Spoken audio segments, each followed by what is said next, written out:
Kevin Gordon is a camp owner and director who started Camp Kupugani from scratch as a multicultural camp experience, and with a 10-point Kupugani method of character development that will blow you away. Listen and learn from this uniquely intelligent man and come away with a whole lot of great ideas that you can implement at your camp. And FYI, the last 15 minutes of this podcast are off the hook amazing. So make sure that you get there and pay attention. This is the Day Camp Pod.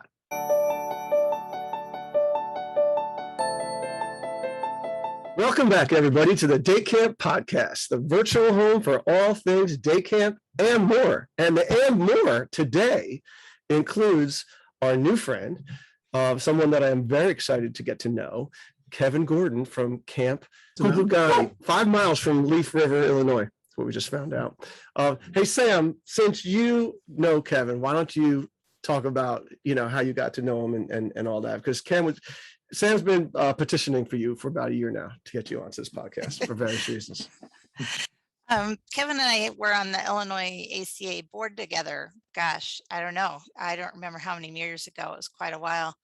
And I got to also come visit his camp, and it was amazing. And I'll throw in lots of things I loved about it as we go through. But he also has really a great mission, and he breaks it down into really usable portions that I think all of us could use. And he has an amazing newsletter that I take things from there all the time because he's really good at helping parents, explaining parenting things, and takes the best pictures. So that's a good example for what I want my website to be. But so he's got many talents. So Kevin, my wife. That's great. Actually, now I remember when you first mentioned Kevin is when we were talking about doing mission-driven episodes, and that's when you first talked about TIFF, actually. Yeah. Right, first time. All right, awesome. So Kev, tell us how you got to this this crazy place. Being this black guy running a sleepaway camp in the middle of nowhere in Western Illinois. In your circuitous way you got there. It depends how circuitous you want to get. Try to keep it short-ish. So my origin story camp-wise is a Canadian-born and Jamaican parent, so grew up in Canada, which is relatively multicultural friendly. Malcolm Gladwell, man. Malcolm Gladwell, Canadian, amongst other. Drake. No, but his parents are Jamaican. Malcolm Gladwell. Oh yeah, for sure. Oh, we definitely claim him. Mm-hmm. And so kind of had that as a base. Came to the U.S. I guess kind of for good in my junior year of high school. And was, got used to a different culture, I guess, as you could say. And my first introduction to camping was just as I think a sophomore in college. So it was just a summer job. I used to play tennis. So I was a tennis pro at a resident summer camp in Wisconsin. And a great camp, but very, very unintentional, very homogenous. And even with that, I was amazed by the impact that camp could have on kids. So a light bulb went off. I'm like, oh, this is exactly what the world needs. Suppose you had an intentional summer camp that brought people together of different backgrounds, different ethnicities. Like, that would be magic. That was exactly what we need. So I was like, that's what I'm going to do. And then I looked and went like, okay, I have less than zero money. Tens and tens and tens and thousands of dollars in school debt. And so tried to figure out how I could go. So in my naive mind, I thought like, all you need to do to start a camp or to buy a camp is, just figure like, I get a 10% deposit, like a house. And so I tried to figure out how to go from tens of thousands of debt to, seed money. Listed off the things that I couldn't do, like, venture capitalist, economist, all these things. No. What did you major in college? I know you went to Harvard. A lot of my Harvard friends, they don't like saying they went to Harvard, but what did you major in there? Well, I did go to undergrad in a school in Boston, which is what they like to say. I majored in psychology, which is kind of loose. I wasn't the best college student for sure. Mhm. So at that age, classes were apparently optional. But I did learn a bit like psychology and sociology. But yeah, so and then it was also interesting having been not a great student at the time. I landed on going to law school and becoming a lawyer as the kind of shortest path between lots of debt and trying to get something. So I decided to go to law school and try to work for the man for a few years, the quote unquote man, just to do that. And fortunately, it kind of all worked out. So went to law school, worked for a firm in San Francisco.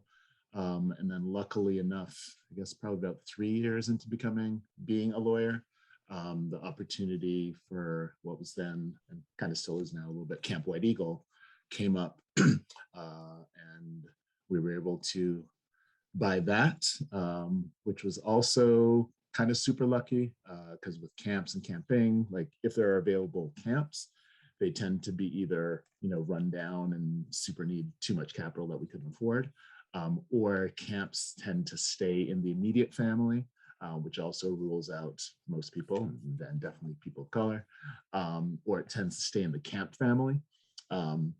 And so for us, or it gets sold off to developers.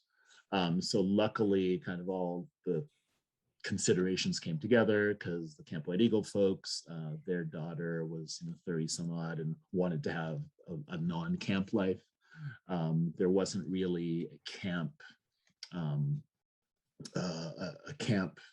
people that wanted it, because it was mostly rental program. And then even then there was, a bunch, and they didn't want to sell the developers. But even then there was a bunch of people that, were in the running, but they liked our mission, and they liked that we were going to respect kind of what they had done with their camp. And so, yeah, so then Camp Kupugani was born near Leaf River, Illinois. So White Eagle became Kupugani? Sort of. So for the first handful of years, we kept Camp White Eagle as a name for our rental group programs. And then Camp Kupugani was only our own programs. Mhm. So our kids' camps and mother-daughter weekends, et cetera, were Kupugani, and then everything else was Camp White Eagle. But then as the years went and more stuff became Kupugani, so we still have, there's still a Camp White Eagle sign, it's still White Eagle Road, but most people know even rental camps and as Camp Kupugani. And I saw in your bio that you had traveled through Africa a little after you graduated college. Is Kupugani an African name? Because it sounds like it. Yeah, and it was funny. Well, and it actually didn't even come from that, because there was a friend that was reading a book once. This is like, gosh, probably 20 years ago, and she knew that my dream was to start a summer camp. And she came across the name Kupugani, which means to raise oneself up in Zulu. And she was like, "Oh, that should be your camp name." I was like, "Yes." So I, of course, reserved the name on my AOL account. I put in that CD, waited for it to hum.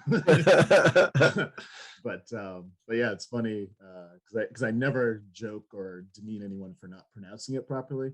Because number one, I'm not sure I'm pronouncing it properly. And also, once I met a gentleman who spoke, fluent Zulu, and he said it, and it sounded a little bit like I say it, but it had some oomph and whatever. So it's like Kupugani. I was like, okay. Well, it's a great name, because it does sound African for someone that knows African stuff, but it also could sound Native American in many ways too, which is what most resident camps sound like, right? In their names. So it's cool. Yeah. So Kevin, what year did you start? How long have you owned this? So our first summer, so we incorporated, I guess, 2006. So our first summer was 2007. So it's been we had our 15th summer, minus COVID, 15th summer last summer, which was very exciting, because we have ceremonies that, you get certain things on each, milestone year. So my wife, Natasha, and I were awarded our velour sweatsuits, I love it. Oh my God, that's such a great idea. Oh yeah. Because we just hit 15 and 20, and it's starting to get a struggle now because we want to do something cool and a velour sweatsuit. It doesn't get cool. It doesn't get cooler than that. It really doesn't. That's Kevin's tip of the week right there. The velour sweatshirt. Oh, that's killer. So when you go to his website, which I highly recommend, guys, it's campkupugani.com, right? Yes. It's an awesome website for a variety of reasons, as Sam was sort of touching on before. But one of the things you'll first see when you look at their logo, and it's sort of drenched in everything they do, is that it says Multicultural Summer Camp, which is great. I think that most camps try to be a multicultural summer camp. They allege to be a multicultural summer camp, but this is the first one I've come across that hangs it right out there like a flag and says, no, that's what we are. And that's what we're proud of, and all that. And it's not just because Kevin's a Black guy. If you look through all his pictures, and he's very intentional about his videos and all this kind of stuff, it's everything, anything and everything in there. And it's wonderful. And that was his mission before it was cool. Before everybody took on that was always his mission. Ahead of the curve. Kevin. Yeah. Ahead of the curve. So why don't you just tell us, because a lot of people that listen to the Day Camp pod, Kevin, are people who are thinking about starting their own place, right? Or taking over an existing thing and all that kind of stuff. Why don't you tell us how you came into, that mindset that you were going to do something like that? It was really just the neat, like it was interesting. I was talking to a friend who's an entrepreneur in Canada. And she was kind of alluded a little bit to the fact that, or to the idea that we started up to, that I was an entrepreneur, which we are, but not really. Because it's like, if not for the multicultural camp mission of camp, I would not be an entrepreneur. So it wasn't even necessarily to fill a need. It was like, oh, well, this is what we have to do. And so, if it works, great. And if it didn't work, then it's like, okay, well, maybe that's not what the world wants. So it's kind of interesting because again, when you spoke to like what, the fact that we're immersed in it is because it's a real thing. It's because like that is what we have to do. Probably some of it was kind of came from maybe the Canadian upbringing, because like Canada is very much celebrating multiculturalism, and I mean Canada has issues, but very much celebrates multiculturalism, and not in a kind of lip service way. So it's not like, okay, let's find that person, pose them together and pretend we're all in this together. So it kind of really lives it. So that's kind of what we, ironically, that's also why we were looking to the US originally before we wanted to start, because like, well, there's not as much of a need to have a camp in Canada with that. So it's really kind of living it and breathing it and being intentional about it. Even like just by getting different kids into camp, and international staff of different backgrounds, kids of different backgrounds. So it's kind of like an ongoing challenge to maintain that. Is it fair to say that when you took over Camp White, whatever it was, Eagle or whatever, that it was pretty homogeneous at that point, relatively? Yes, and like it wasn't a residential camp at all, really. It was just a rental camp program. Oh, okay. So you'd have so you really started from scratch. Oh, so that's interesting. Yeah, so it was 100% from scratch. So we had the summer before we were taking over, we just had a pilot day, or a pilot maybe 2 days, that were really just to get brochures and promo material. The Day Camp Podcast is brought to you by CRS, Commercial Recreation Specialists, the fine purveyors of the best recreation solutions to keep your camp going strong. Check out their website at crs4rec.com. And what I want to tell you about today is their inflatable floating track. So if you check this out, this is super impressive. It can be used in pools, can be used in lakes, right? And can be custom designed to fit your location, budget, and needs. This is like the ultimate relay race environment, let's say, right? So the thing that we do at our camp here at Liberty Lake, and we rent them, right? Maybe one day I'll buy them, is that we put them in a pool and the kids go up and down them. We usually get a couple at a time going, and imagine like, you know, palm trees and ladders and all that kind of stuff, but it's on a giant inflatable floating in the water, right? So let's say we have an 80-foot pool. So figure these things got to be at least 40, 50 feet long, right? And they're probably about 4 or 5 feet wide, maybe 6 feet wide. And man, you can get a whole bunch of kids on them at one time. And we've had them here for about 10 years in a row. We bring them in once a year, and it is just so much fun. I am definitely tempted to purchase it myself and have them here all the time. So like I said, crs4rec.com. Ask for my man, Rich Wills. All right, because CRS is serious about fun. All right, so here you are, you and Tasha, and you're sitting here going, okay, so we're starting this camp. We have 0 campers. Okay, we want it to be this multicultural experience. Okay, how do we start this? How do we start getting kids from, you know, all areas, all cultures and such, and staff as well? How did you sort of crack it, you know, initially? I guess kind of thinking about, so initially we thought, okay, where do we want to be in summer 1? And what did we want it to look like, literally? So even for the pilot and the pilot days, we wanted to build it so that they would come. And so we borrowed, how did we get the people? Oh, so from the rental groups that were at Camp White Eagle, before we closed on it, we contacted different of their camp directors, and we said, like, okay, we want some Black kids, we want some white kids, we want some Asian kids, we want some Latino kids, Latinx kids, we want all these kids to come to the pilot. And so we did, I think it was actually just a day. So it just happened. I was like, oh, free day at camp, you get to do all these things.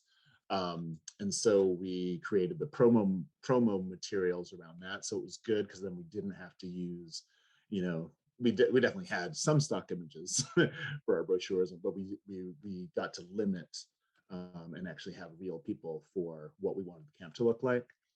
And then kind of through that first summer, so we ended up with 25. It was a girls only session for 2 weeks. And so we ended up with 25 kids for that first 2 weeks. And then we also kept going with the rental camp programs to be able to pay the bills. Kevin, did I remember it right that you had a specific girl camp mission as well that was empowering? Was that your camp, or am I mixing you up? Yeah, well, it was girls camp. There was actually never intent to be a boys camp. Sorry, boys. And then so it was girls only, which was always great and fun, especially going to camp conferences and stuff, because every time we'd go all these sessions, there'd be like girls power and women empowerment or whatever, and there would always be me and always actually one other person, one other male in the room, but it was like I was a girls camp guy. So the first couple years of I think we had 2 weeks of girls camp, and then we went to 4 weeks of girls camp. So we actually didn't start the boys camp until maybe the 5th or 6th year, and then we added a blended session maybe another 3 or 4 years after that. So again, it's kind of been very intentional about kind of different stepping stones of growing and expanding. That's what I was going to say. Your programming for the girls was so intentional. I remember being really impressed with that in the very beginning. Yeah, and we've tried to incorporate that especially into the blended, especially the last few years. So the girls is still kind of like girl power, female empowerment. The boys is kind of like there's no one way to be a boy, but the blended has become more of like, okay, you don't have to, comply with stereotypical gender roles, and also look at all these different ways that girls and women are not served well by society in general. Like, for example, we have a day called, Day of the Queen Bees, where we kind of flip traditional stereotypes on their head. So for that day, only girls and women lead all the things, girls go first, they're served first, whatever, all these things that, truth be told, like in regular society, regular daily life happens all the time by boys and men. And so it's funny when we explicitly say it on that day, all the different reactions that, so there are boys and men who are uncomfortable. There are boys and men who are allies, and they're like, "Oh, great! This is a great idea." There are females who are uncomfortable because it's like, "Whoa, I'm treated so right." So it's funny to see the different reactions to that. So we try to incorporate that intentionality into everything. And then, just like the stuff that you do on trainings, like interrupting bias, like if someone says something crazy, like not calling them out, but making it known. So if someone says something, it's like, oh, why do you say that? And so that you create dialogues instead of shutting people down. Because if people are afraid to be different or say things differently, then we're not going to have any dialogue and engagement. I'm intrigued by so much of what you've said. So I just first kudos to you. But one question every time you've spoken, it's like launched a thought in me. So I'll start backwards. When you say the mission was originally just for girls, and I love Queen Bee Day. I probably just messed it up, but it is. I think that is so dope. I've always had a passion for working with kids on diversity and inclusion, because they haven't really gained all of the biases and all the crazy things that we have to deal with as adults, because they're still learning and they're usually very accepting, except for what's been taught to them in their home. So curious. Well, first, it put me very much in the mindset of Kobe, like the whole girl's dad hashtag, because when do you ever really find a camp that is intentionally, promoting women empowerment or girls empowerment? It's rare. It happens, but it's rare. So I'm curious, why did you start with the focus on females? Originally because it kind of like thinking of the greater whatever societal impact, kind of stereotypically, or maybe just generalizing, kind of morals and ethics, and because women are generally the more guiding factor in upbringing. So if you want to change the world, if you have girls and women acting right, well, I shouldn't say that, because girls and women usually act right. Yeah, you're gonna get yourself in trouble. We're still struggling. Well, no, I was just saying like the world really hasn't gotten to where we want it to be. Yeah. But just to have that impact that way, and then also kind of like from a pragmatic or practical standpoint, like it was always one of those people that had girls and women as friends, like in college, etc. And also kind of once we started, and even now, girls camp is so much harder than boys camp, and so much more rewarding, because like there's more kind of more stuff to deal with, and the differences that you make are just so much more tangible, it seems. But yeah, so we definitely wanted to do the girl, and had no vision to do anything but girls camp until kind of as we got into it, more and more people said like, oh, why don't you have this for boys? I'm like, shut up. But then eventually we did, and it's a good thing. Just kind of business growth wise, it's a good idea to branch out and have different. I love it. Did you find it difficult to run a program focused on girls with being a male? Yes, and I guess yes and. So not from my standpoint, because I don't know, because like I was fine with that. As it kind of continued on, like I always wanted to, like, and we've always had and sought after like the actual, program director, camp director, try to have females. And sometimes it feels a little weird because it's kind of my camp or our camp. And so to tell the camp directors like, okay, do your thing, and some of the times kind of not funneling it, but kind of like, well, and this needs to be a thing. But the but overall, not really. Well, it's actually interesting because it was an expert online training video. I forget what it was called, Girls Empowerment or something like that, and that also felt weird because it was like good to do it, get the message across, and then it's like, okay, well, why is this man speaking for girl and female empowerment? So eventually, I think I agreed, and we swapped me out a little bit, which is good because. I love it. I ask because especially as we move through all of this space of, racial divide and racial unity, and there's always a conversation of, white fragility and people being comfortable, putting their neck out on the line and making strides towards racial equality. I don't think gender equality gets talked about enough, but also for me, the stance that you've taken is one that's admirable because it's like, I'm here for women's rights and I'm here for girl empowerment, and yet I'm a man and I've been able to do this for, X number of years, sometimes uncomfortable. We just make pivots, but we still do the things and my mission remains unchanged. And so I really think that that's a great lesson that our listeners can take away from this. There's really not much of a difference between a white person being an advocate and an ally towards racial equality, or a man being an advocate and an ally for gender equality. So I really think that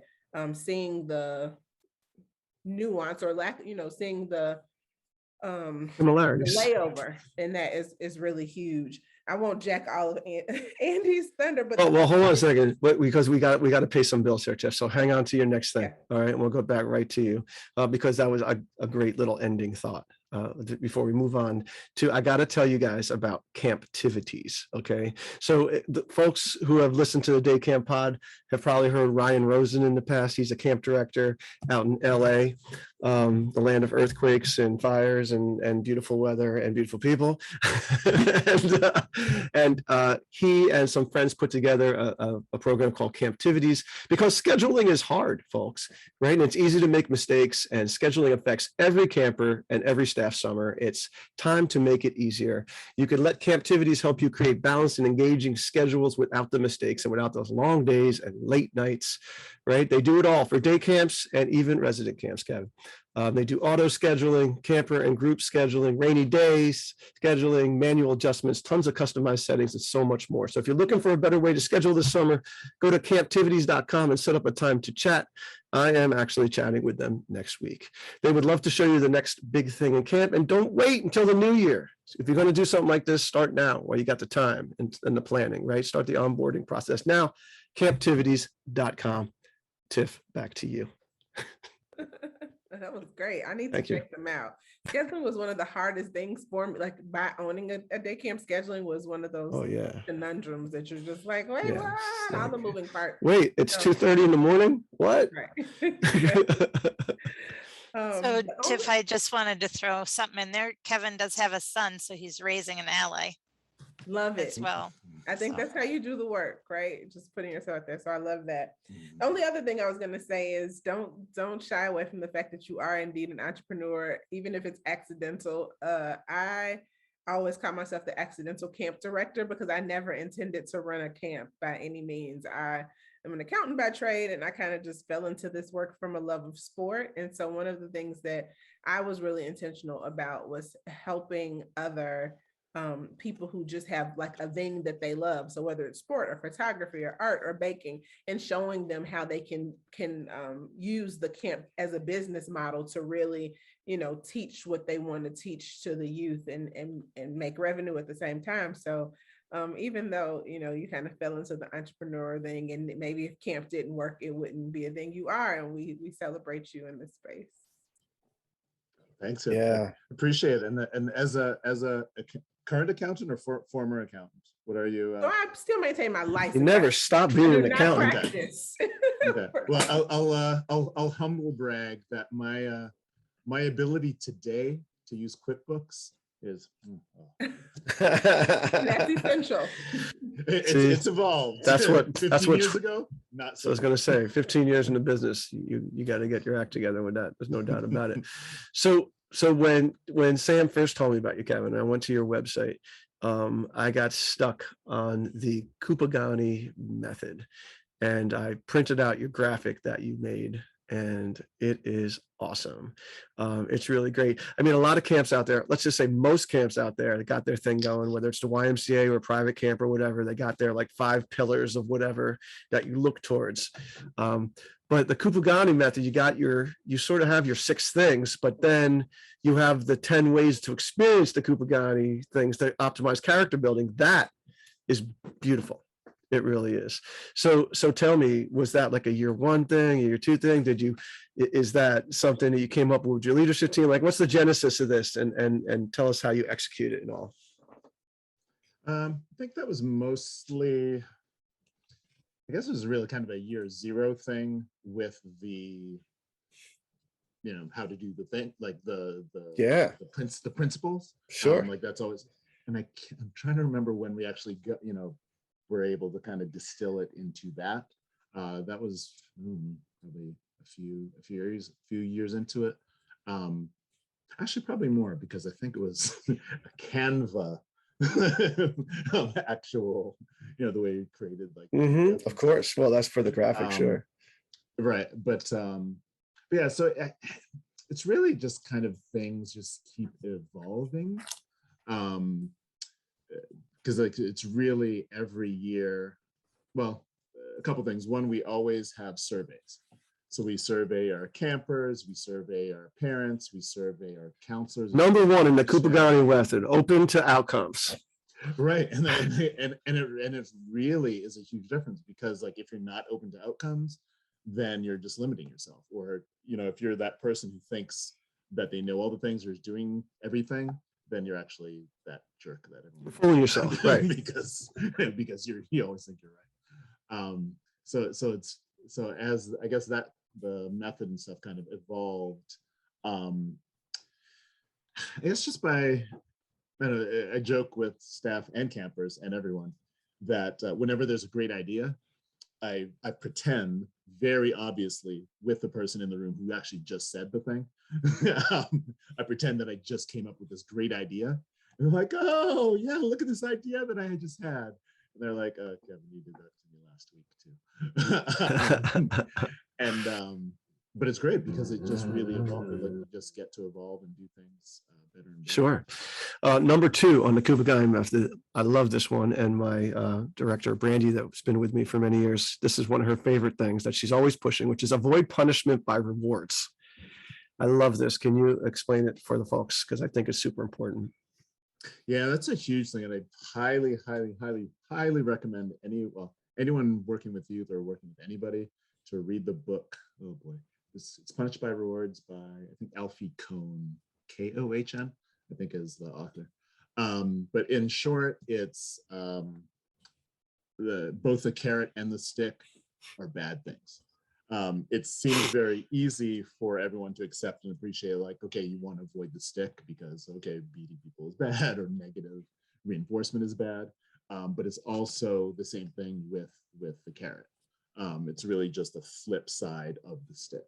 So it's basically for all the things, we want to do the hard work of communicating and reinforcing whatever it is so that people, children, people, staff, everyone understand the true reasons for doing things. Then that's how you do the things, because then it'll be longer lasting, they'll really buy into it, and avoid as much as possible the trigger things of like, oh, you did that thing, bad. You did that thing, good. Because those are just kind of short-term fixes for longer-term issues. And it can be challenging. It can be super challenging, especially in the camp context or in any context that kind of has a lot of people and limited time. So say, for example, I don't know if you're a camp counselor and you're trying to get all your children moving in the right direction. It can feel and seem easier to like, okay, let's go to this thing. Otherwise, we don't get this, or otherwise we do get this. But if you do put in that hard work, early in a camp session or early in like whatever amount of time, by the time you do get to day 3 or day 4, you actually have the buy-in for the real things, and they're going to do the things because they need to be done or they respect them or whatever. The right things to do. Right, because they're the right things to do. Right, and I was talking about his graphic and his language that he's using, and he said he's been distilling it over the years. I really hope you guys go check it out on his website. He says here, punishment and rewards, in addition to treating people like pets, which I love, is effective only in the short term. Harmful, psychologically manipulative, rupture relationship, ignore reasons for behavior, discourage risk taking, and reduce intrinsic motivation. I think that's true. It's super true. I find myself doing it at camp sometimes, and I'm just like kicking myself, like, how do I get around this? But you really got to explain the motivation for doing these things, and make sure the kids know why they're getting the slushie or the t-shirt or the whatever it is that they're getting as a reward, because otherwise they just think about the reward and they don't think about anything around it, because they're young and they don't have highly developed brains, and they're like little squirrels. They see something shiny and they go at it, and we're sitting here trying to teach them more than that, right? Funny, because the work that I do with women in leadership is there's not much a difference between how kids respond and how adults respond to things, right? Like adults are chasing shiny objects, like you said, like the kids are like squirrels, so are the adults, you know what I mean? Oh yeah. Funny, the reason that I love that your background is in psychology is because I don't think that we have enough camp professionals who really dig into like the neuroscience of what we do and why it matters, and understanding things like intrinsic and extrinsic value. I think it's rare. And personally, I run a sports camp, and so we used to always, we knew all about empathy and like the character traits that we wanted them to have, but really digging into the fact that there is science that supports all of these feel-good things that we have, I think really helps to push it, that much further. And it gets the people who don't believe, who like, the people talk about toxic positivity and like, what is that really? Like, can you really be too heavy? And I understand leaving space for all emotions, but the science behind, the why, as I call it, it makes it so much more impactful and so much more undisputable that these aren't things that we're just doing because we're camp folks and we're happy and we're out in nature and, those are weird, but that it really, there's really something to this. And I think that even as we petition for like governmental funding or backing in terms of how important and vital our out of school time programming, because essentially that's what we are, is that sort of science backing the things that we do will really help to up-level the credentials and the professionalism with which we're regarded. And even when we have a lot of conversations on here about how we're working for little pay, maybe there's something that comes out of this if enough professionals that back their work by neuroscience and psychology and sociology and the long-term effects that people can get out of being in camp and working in camp, then maybe that will also, change some funding sources around, what we have. Because even though we talk about, not getting paid a lot to be at camp, like nobody really works to not get paid a lot. It's great to be, altruistic and to really be, doing your work for the greater good. It's even better if you can do it and get paid well. And so I think that as a camp owner, I have really worked to eradicate the idea that camp professionals don't earn good money. And so I think that when that's backed with science, it's powerful. And if we could, up level the industry in that way, that we can merge income and impact and really change some lives. So I love I didn't look at the website admittedly, but I'm really intrigued to go do so now.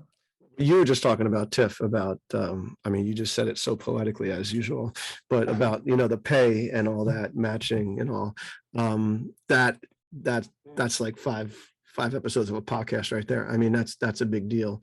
I've been talking about that a lot with my colleagues lately. And, you just see what's going on with the school bus drivers that can't hire, right? They're paying them $25 an hour, giving them huge bonuses and all that kind of stuff. And it's not about the money, right? It's other things. that's stopping them. So I don't think that we have to break open the bank at camps to get people to work for us. We just have to do a better job communicating the kind of things that we're talking about here. So, you got some other stuff in the Kupugani method that, that are more typical, like random acts of kindness and freedom of choice and social responsibility. But I just want to delve in a little before we finish here with the valuing diversity and celebrating difference. And to me, tied right into that, especially from this past summer, we've talked about it a little already at the last episode, is redirecting intolerant behaviors. Because to me, it goes hand in hand, especially when you have a diverse camp. I've found that working in a diverse school and a diverse camp, that the more diversity you have, the more inherent conflicts that just pop up. And it's how you deal with them, that is so important. Yeah, I think part of that is also how we deal with conflict, because we celebrate and appreciate conflict. Because without that, you're not going to have, you're not going to be able That's to heavy, baby. Different that is awesome. Together. And so it's interesting because especially these days, I sound like that old man and kids stay off my lawn. It is true. It's true. But it's because it's not only kids and youth, but it's also parents. There is an expectation, like you want everything to be kind of smooth and easy. Which is not what we want to be. Like I tell people straight out, I'm like, a great camp experience of a couple of weeks, like you should cry at least once. You should have several conflicts. You should have interactions with people who are going to be your best friends for life. And you are going to have regular interactions with people who are like, wow, this person and I are just not the thing. And you need to have that difference respectfully and politely.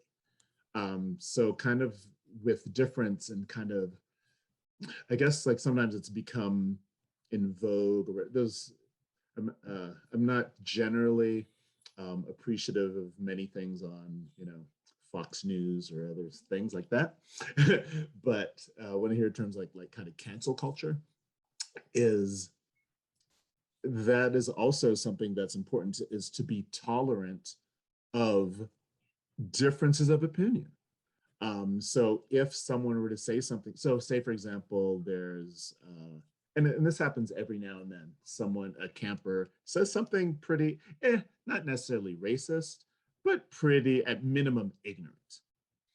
And to me, we want an atmosphere where you can and should say ignorant things, because the only way that you're going to become educated or more open or learn more is by demonstrating that you're ignorant.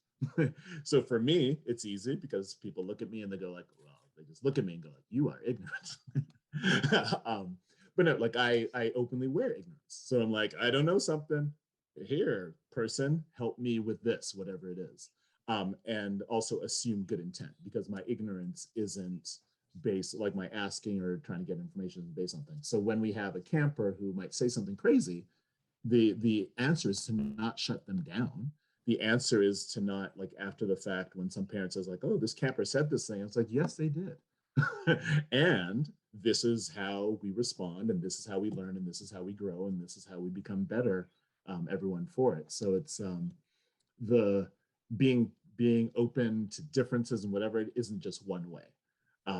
It's all the ways. It's so, if you're a super progressive liberal, great and good for you. If you're super conservative and whatever, great and good for you. And let's figure out how we live together in these spaces, and appreciate our differences and compromise where we need to, and agree to disagree when we need to. But it can be a challenge, and when sometimes the expectation from kids and parents going into the fact are that it's going to be smooth and easy. So we just put all the information. Every time we learn something at camp, we put it in the parent manual. And then we also click things that okay, I have read this and I agree to this and this and this and this. So it does actually limit the phone calls that come in during a camp session. So you're educating your parents too. trying to help them work through non-smooth sailing and whatnot. Oh, 100%. Yeah. And it's also about meeting expectations, because we're saying the expectations are this, and so they're not surprised. It's like, this is going to happen, be ready. And then they get to be ready and prepare their children for it too. I liked your back to school piece about, after being in virtual learning, you had some tips on that. So you have really good tips on a variety of things for parents. Yeah, we like to borrow things from from all the good sources. Yeah, baby. I mean, that's what I was going to say at one point about Kevin's stuff here and his Kupugani method is, the legendary Doug Pierce, whose family runs one of the biggest and most successful day camps on Long Island. He jokes around only half jokingly, and he says, one of the reasons he's gotten so successful is the case method, he calls it, which is copy and steal everything. And seriously, I say it all the time. We're like jazz musicians stealing each other's riffs. And it's cool. You borrow, take the best thing here, take it there. Just like you, Kevin, I started my own camp. And when people tell me how great it is, I say, it's literally just the greatest hits of all the camps I've seen. Plain and simple. That's what it is and heard about. I love that. I think, why would we recreate the wheel? Because it's never going to be the same. Everybody's going to put their own twist on it. Someone could read the Kupugani or the case method, and they're going to still put their own individual twist and spunk on it. So I think that's awesome. I do have one more question, and I know we're cutting short on time, but I think it would be really beneficial to our listeners. I know a lot of people are trying to diversify their own camp base, the students that they have, and have their staff be reflective of a diverse population as well. So I'm curious, when you talk about how you did your first, I guess, pop-up day of camp for people to survey, so you could have real pictures instead of stock photo, which I love that as well. How did you intentionally go after different populations of people?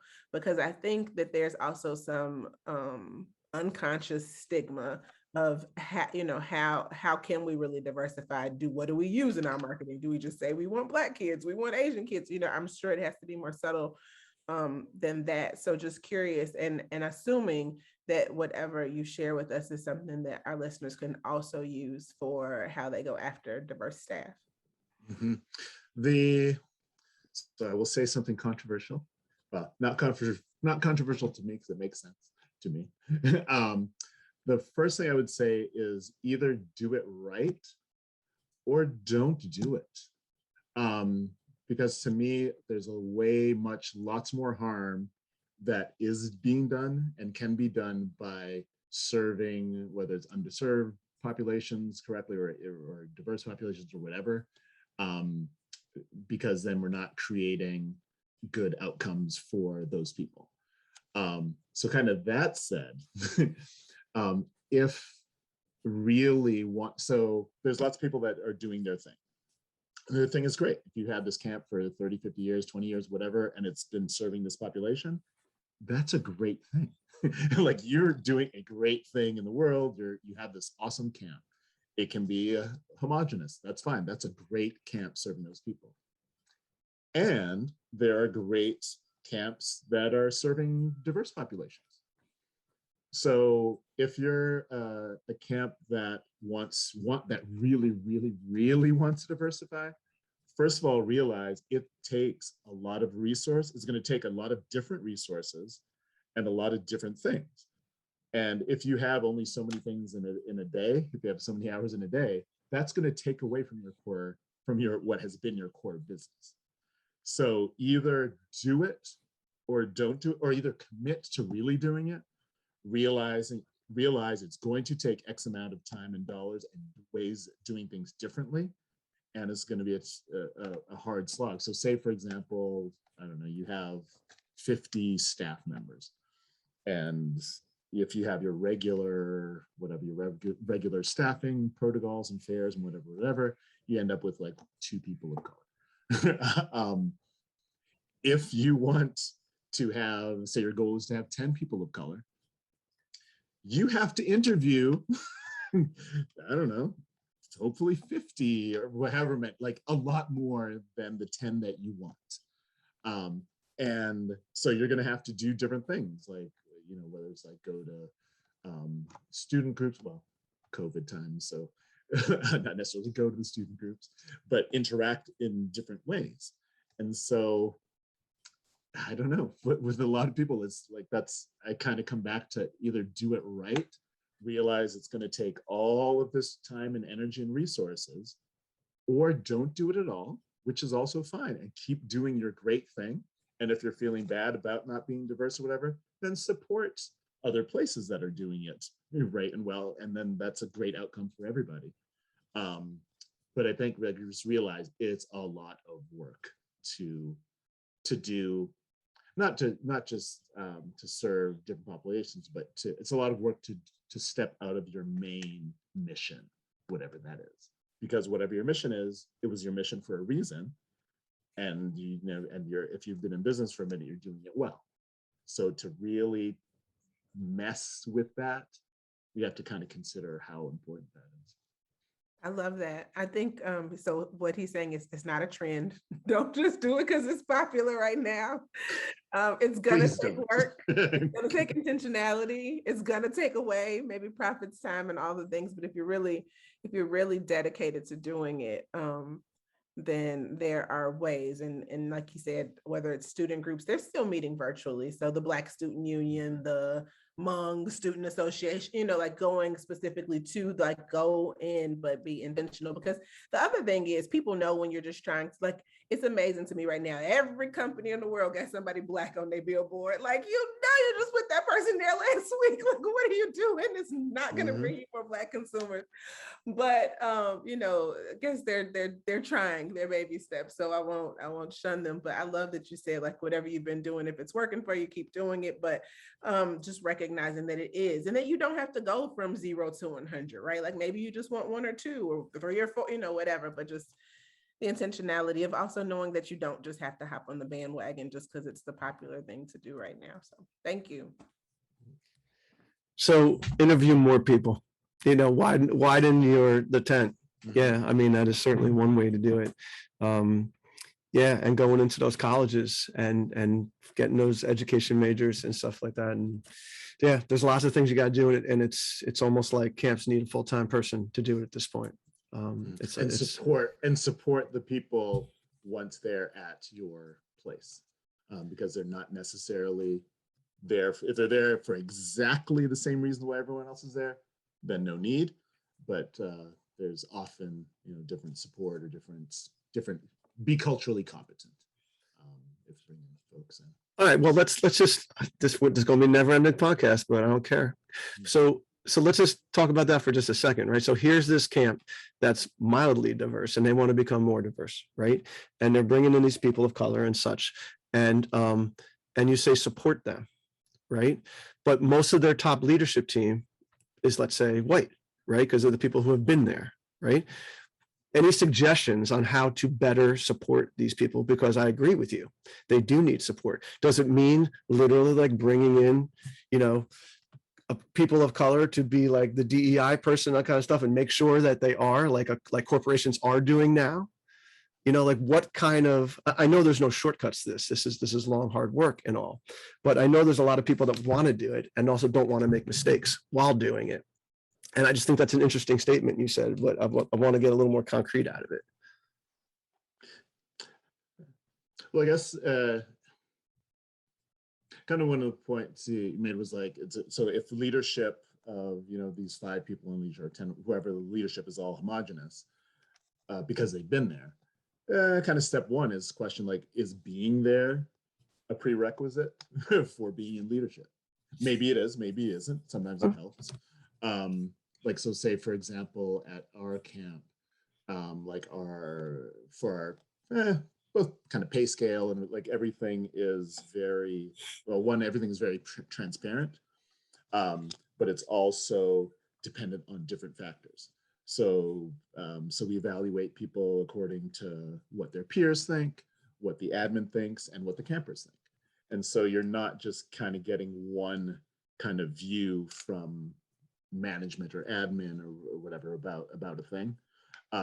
So I guess 1, I would question and kind of critically think through, are you culturally competent in your hiring, or not in hiring procedure, at every level? Yeah, your leadership team, right? And it really needs to be every like, kind of to Tiffany's point, you don't have to go from 0 to 100, and you also do have to do it. You do have to attack it at every level. So you do have to at least consider ownership management. What does that look like? You do have to consider your staff. What does that look like? You do have to consider your pipeline. What does that look like? And you need to do all of those. And it's relatively easy to critically think through, and like if you have a DI consultant, like whatever, think of, okay, here are our goals. So we're at year 0 now.